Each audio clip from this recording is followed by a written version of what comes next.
What's up, y'all? So today we are actually going to do Genesis chapter 4 and 5.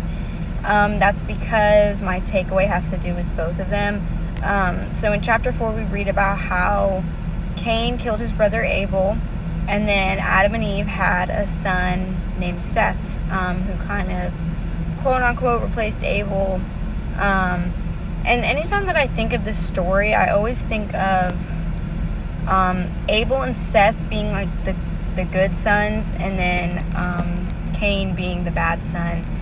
I don't know why. That's just probably because he done murdered his brother, so that's why I think of him as the bad son, the bad brother, whatever. But when you read in chapter 5, you see that Seth had a son named Enosh.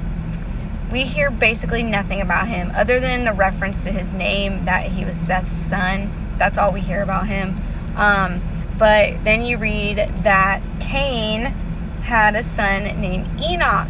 And it's interesting because the Bible tells us that Enoch, Cain's son, the bad brother's son, was in such close fellowship with the Lord that God just took him up.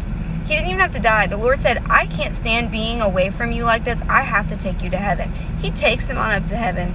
And then we find out that Noah is actually a descendant of Cain. And I find it interesting that we have these two great spiritual leaders that come from the lineage of Cain, the man who committed the very first murder. And it just shows that your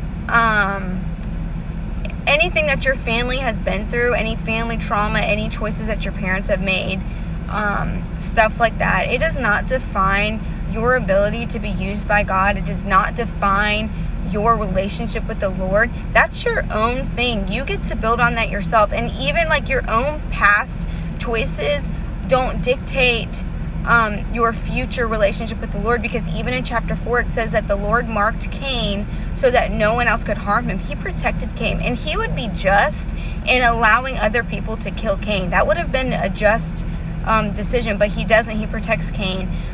So today I just want you guys to realize that your past decisions and your like the generations before you, all of their decisions, they do not dictate your ability to have a close relationship with the Lord. They do not dictate the blessings that can be given to you, and they do not dictate your ability to be used by the Lord and called by the Lord. So that's all I got for y'all today. Let me know what you think, and I'll catch y'all tomorrow.